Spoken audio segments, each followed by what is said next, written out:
Okay, so exactly how immersive is Star Wars Galactic Starcruiser? Let's discuss.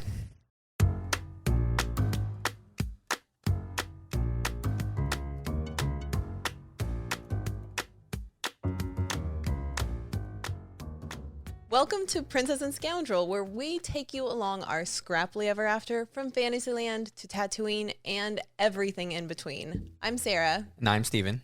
And we're going to talk about just that. How immersive is this experience? It is unprecedented, right? Yes. So before we dive into how immersive it is, we should talk about what Star Wars Galactic Starcruiser is. Set the scene a little bit, right? Technically, Star Wars Galactic Starcruiser is a resort that is close to Disney's Hollywood Studios park within Walt Disney World, located in Orlando, Florida. In a galaxy far, far away. Right. But it's not like a typical Disney resort where you go and you spend the night and then you go spend the days at the parks. This is a locked-in 2-night experience where you stay aboard the Starcruiser. You're taking a cruise in space. But it's not even just a cruise. It is an immersive cruise where you're essentially LARPing for these, 2 days about while you're on this ship.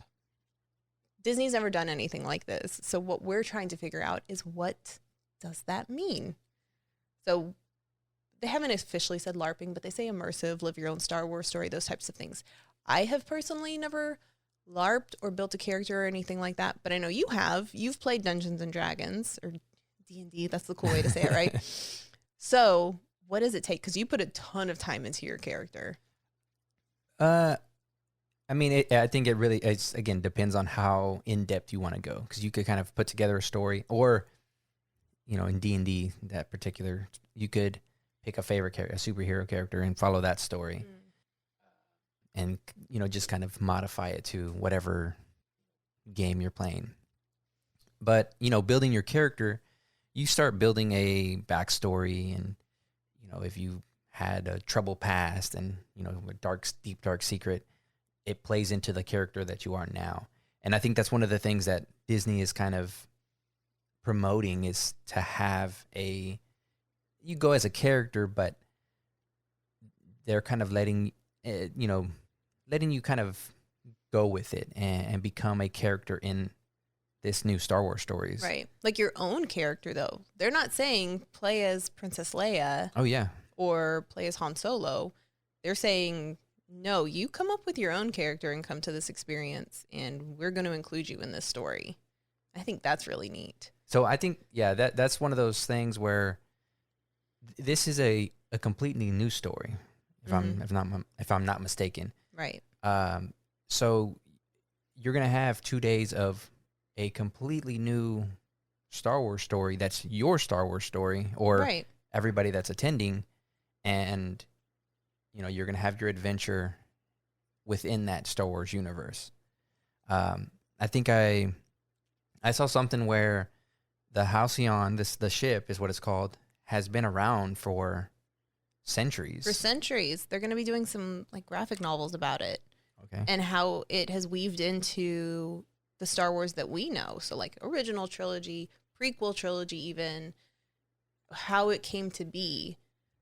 But it's set in sequel trilogy times, kind of like Galaxy's Edge or Batuu, which is set in sequel trilogy. So since we are, I was going to say excursion, but that's not a word, taking an excursion to Batuu during our Starcruiser voyage, they set it in that same timeline. So it's still relatively new timeline in the Star Wars universe, right? We've really only had those 3 movies and The Mandalorian. But the 3 trilogies. The sequel trilogies. Oh, okay. Right? Oh, you're talking about during the timeline of when this is happening. And then we've had, The Mandalorian, and we'll have Book of Boba Fett too by the time that happens. But it's still a fairly new timeline. Yeah. So I don't think we're going to impact the greater storyline. There's going to be some sort of finale, big show at the very end of your second day there. I don't know that that's going to change depending on what the guests do on the ship. I think it's going to be kind of like a choose your own adventure, but it's all probably going to come back to the same point. Yeah.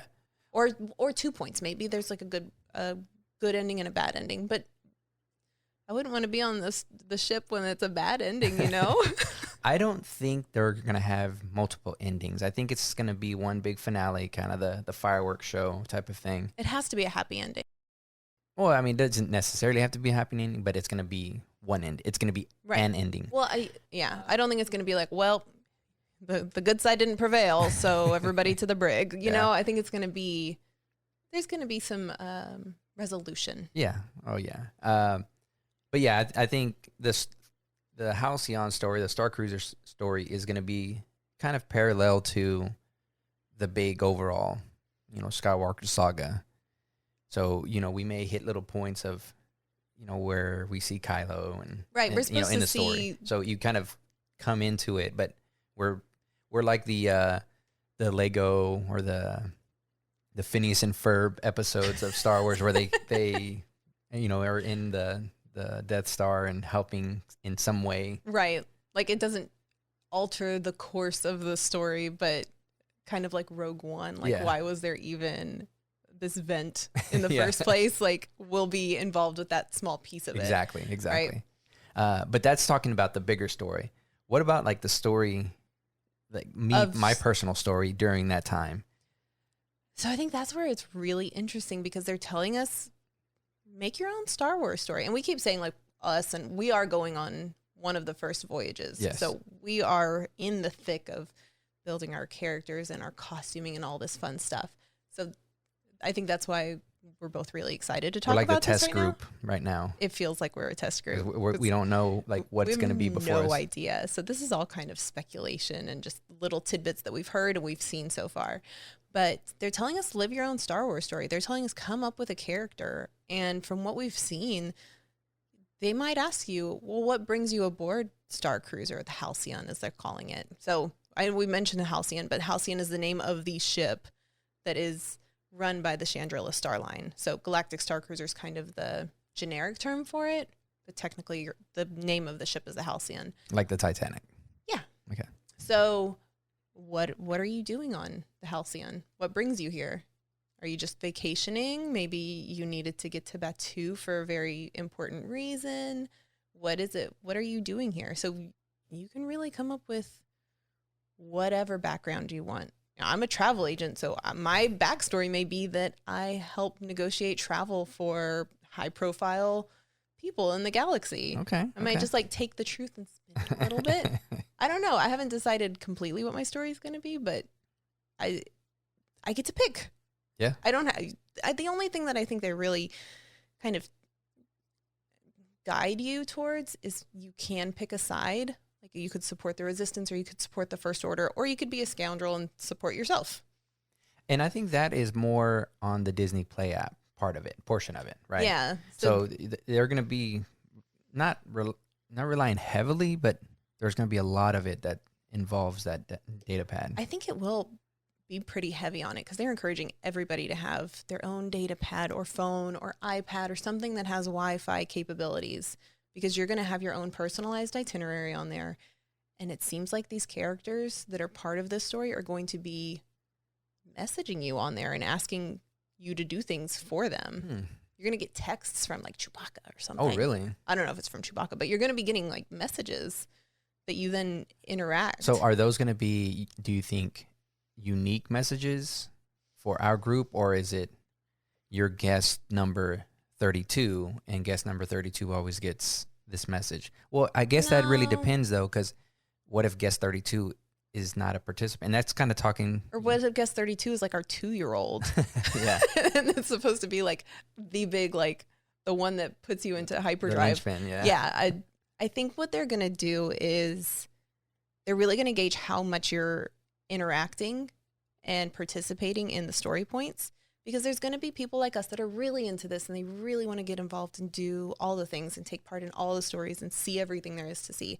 And then there's going to be guests that are maybe just loved ones of guests that are really into it that may not want to participate as heavily, and they may just want to enjoy the ship and take a 2-day break from reality. Just get off planet for a little bit. Yeah. And so think what's going to happen is which sounds a little creepy when I say it out loud, you're going to have people watching how involved you get or how uninvolved you are. And the people that are really involved, I think, are going to get more opportunities to do more story elements. Yeah, I mean, that would make sense. Like, right? the volunteers, whoever raises their hand wants to be a part of the Right. They're not going to pick on the one person that's like sitting in the corner, like, please don't pick. I don't know anything about this stuff. So I think if you're going in and you've got that character and you want to participate and you're going around talking to everybody and saying, well, what are you doing on the ship? And talking to all the characters and how can I help? I think you're going to have more opportunity to get involved. It's going to be pretty cool. Yeah. Oh yeah. I'm excited. I'm excited for the immersion part of it. As we've watched Star Wars, and for a long time, and others have, and love the cosplay of it, and love, creating, the different suits and whatnot. And my first thinking is the first time going to Galaxy's Edge. How amazing it was to see the Millennium Falcon, like right there in front of me. Yeah. Going through this, it's a ride, but it's an experience. I mean, it's on Smuggler's Run or Rise of the Resistance? Rise of Resistance. It's incredible because it's like there's line, but you're part of, without giving it too much away, it's a full experience. It is not a ride. Like, so it's very different. Even though you're on queues, it's almost like there's like shows going on at the same time. Right. So it's incredible. And I think that's one of those things that people forget, because we've been seeing flack. We've seen all the news come out, seen the flack come out about what is it going to disappoint? Right. And there's it should be this and it should be that. We should see things that we're familiar with. Right. Like, let's go to Endor. Let's go to Tatooine. Yeah. And what that brings to my mind is Star Tours. Like, there's your ride. You could see all the Star Wars things that you want to see all in one place. And you're just sitting there. And you're just observing it. Right. Whereas Galaxy's Edge and what we think the Starcruiser is going to be is a Star Wars story that you are a participant. You are an act. You are a character in that story. Right. And depending on how involved you want to be or you can be, is your story. Yeah. I think that's one of those things that it gets forgotten because, it's incredible. It's incredible going to Galaxy's Edge and seeing everything. And I remember, just the differences of you going to the Star Tours, their gift shop at the end. It's, all the Star Wars toys and what, different things like that. Whereas the marketplace in Batu, it was like a marketplace. There's a place for stalls. food. Yeah. There's some different toys, but it's like toys done in that universe. And nothing had the shop. Star Wars logo on Yes. it, remember? It was very much, you were on a different planet. And Now you are on a different, it's slightly different now. Yeah, they've kind of loosened up.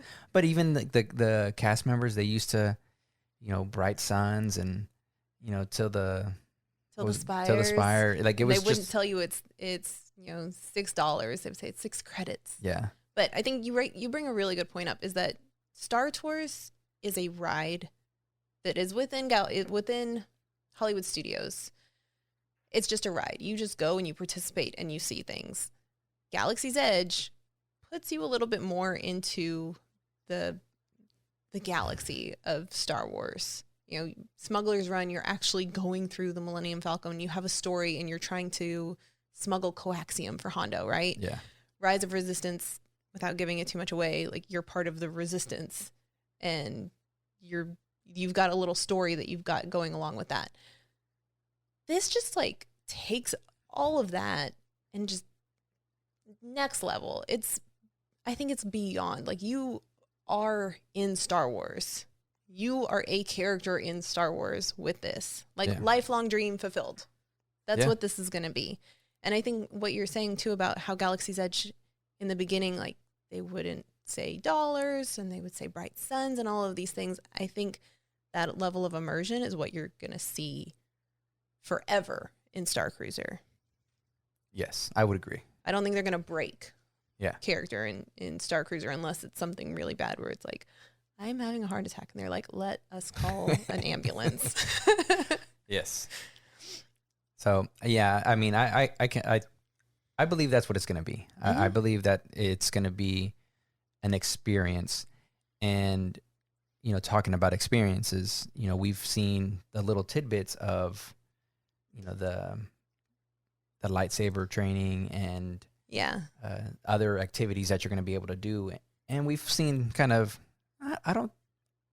would you say it was backlash, or would you say it's been a negative impact, or, you know? I would say backlash, or maybe just hate or concern for what it's going to be. And I think it's completely unwarranted. Personally, I can see how some people may be like, oh, that seems kind of not cool, because you've got Josh DeMero holding the lightsaber, doing lightsaber training. And I think it was a casting issue. Josh DeMero probably never picked up a lightsaber before the cameras were on him in that moment. I don't think they probably did a bunch of like rehearsals for that. If they'd had somebody like Ray Park doing it, yeah, it would have looked amazing. But keep this in mind. Are you more of a Ray Park with a lightsaber, or are you going to look more like Josh DeMero? Because I know I'm going to look like Josh DeMero. Well, in your mind, you probably feel like Ray Park. Right. And that kind of brings it to, okay, let's actually look at it, because, you know, there had been the idea of, oh, do it as a VR game. And, you know, make the helmet look like, you know, one of the X-Wing pilot helmets and really disguise it. I think one of the things to consider with VR, it's just really fun, and you would be able to achieve what you're wanting to achieve. But, and I'm pretty sure Disney consider this, is there's like the VR nausea, you know, the VR. Oh yeah, I can't. You get nauseous. Motion sickness. Me with glasses, I personally, it's pretty difficult to find that right tuning of me being able to enjoy it, because it you know, they check your eyes and whatnot. Right. And one of the things is, like, you don't have to wear anything. You are literally holding a lightsaber, seeing lasers, and dodging it. Yeah. Talking about VR. When you're in VR and you're moving around, shooting at things, dodging things, you feel... Or like Beat Sabers. If you're playing Beat Sabers... You feel like a complete badass. You feel like... Because it looks like, in the game, it looks like you're holding lightsabers. 2 lightsabers, right? And when you're watching the person playing the game, and you maybe are videoing them, you're like, they feel a lot cooler than they look And it right reminds now. me of sword fighting, like actual sword fighting and theater sword fighting. Theatrics. And they're two very different things. And you'll have real swordsmen tell you that's not the way you would fight. That's a lot of moving around and a lot of doing, you know, dancing around. Right. Where you would just parry and attack or whatever. But defend. that doesn't look as cool. But exactly. Right. So I think that's one of those things that you forget is, you know, sorry, Josh, but you weren't giving us theatrics. You were just doing the objective. Yeah. And, you know, people saw that and thought, oh, it's not going to be fun. Yeah. But I mean, you compared the two. I did. I posted a side-by-side of the concept art for the lightsaber training and when Josh was in the room doing the lightsaber training. And side-by-side, I feel like they delivered more than what they told us they were going to, because it looked like flat walls with like panels in it in the concept art.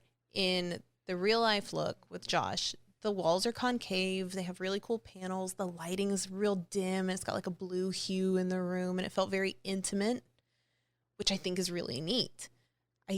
I think one of the issues with this was that they just said, we're going to show you what lightsaber training looks like. Boom, they rolled us the footage. And you don't get any of the buildup of your experience on Starcruiser leading up to that point. You know, you don't get the excitement of, one, waiting months and months for your voyage to come around and building your backstory, and then getting on the ship, meeting these characters, learning what's happening on the ship, and maybe even why you're going to do lightsaber training in the first place. Because you may be with the Resistance and they say, hey, we really need you to learn this ancient art of lightsaber dueling or wielding, so that if something happens, you're prepared for this. And if something happens, you're going to be the one to defend us. And so now you have a purpose for walking into this training facility. And then you walk in there, the lights are down, everything's cool. They hand you that lightsaber. It's going to be amazing. And it's real. It's not a cop-out, which I feel like VR is. Yeah. Because Star Wars could absolutely release a VR game for lightsaber training, and anybody can do it at home. You are physically standing in a room where that is the only room in the world that you can do that kind of training. Yeah. Well, and you bringing up the story, that's one of those things that, I didn't even think about, because, like building your lightsaber. On Galaxy's Edge. On Galaxy's Edge. Yeah. Like, you could build that lightsaber, put it together, and this is my lightsaber. Right. None like it or whatever.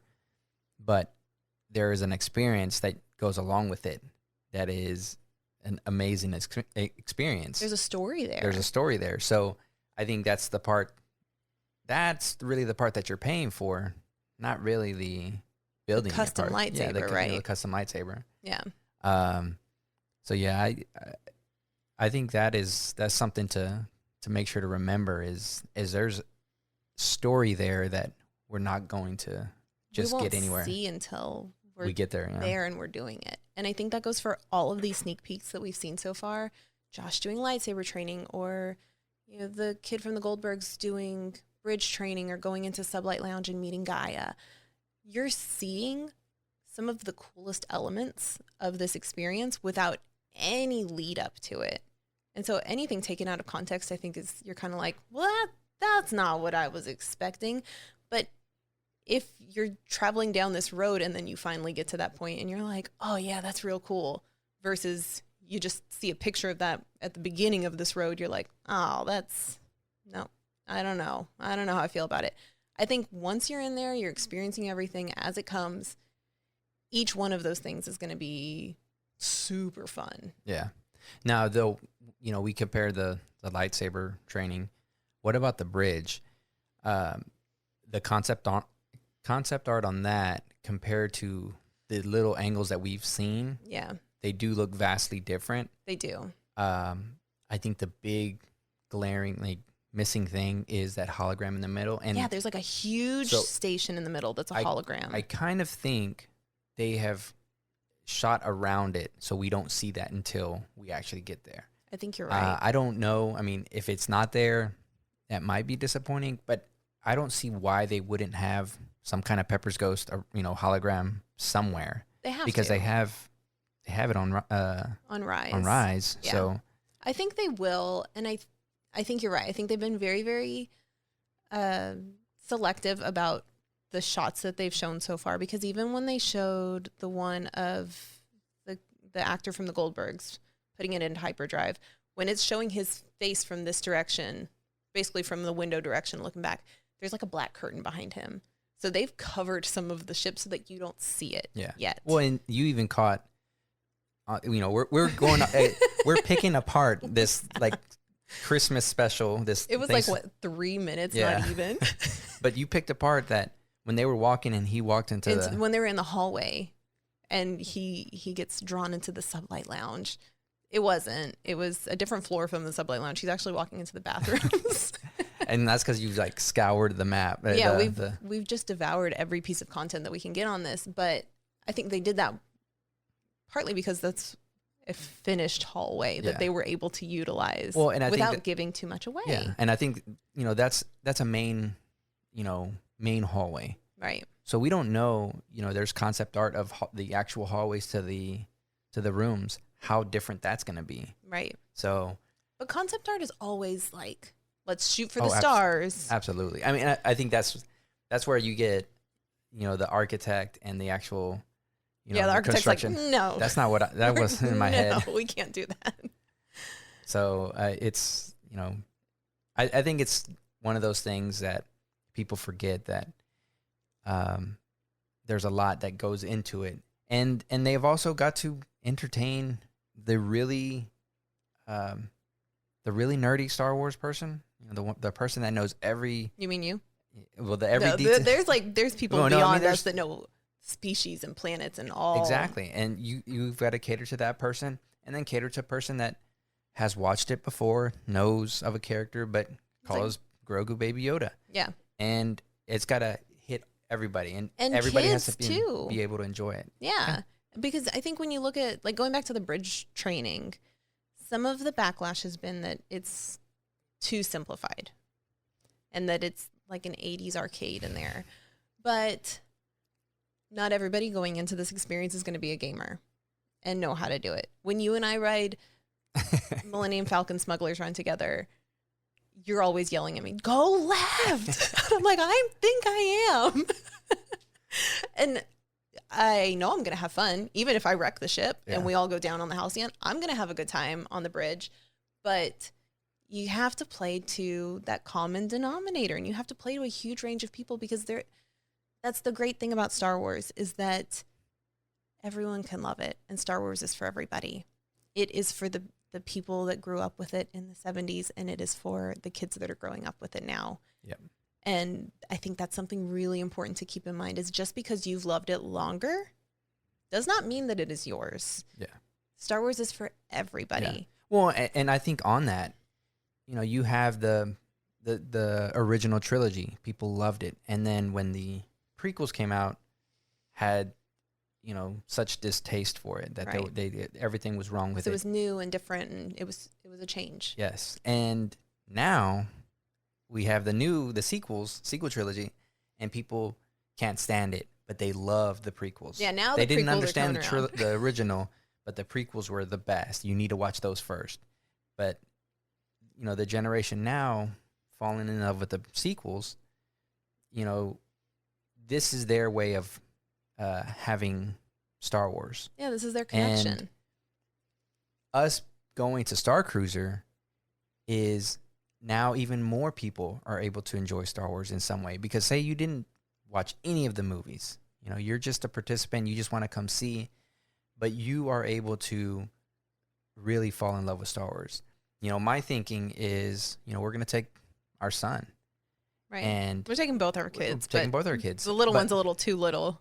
But, you know, my son, like, he's going to be, you know, he wants to dress up. You know, we've encouraged him to use his imagination, be a character. And I think that's the fun part of Disney, is just to let go and enjoy yourself. But he's going to have this experience of Star Wars, and he may not enjoy Star Wars, but he could connect, you know, have some kind of connection to it, because this is when, you know, me and my dad, we, you know, saved the day. We helped Chewie sneak out of the brig atrium, or whatever. Yeah.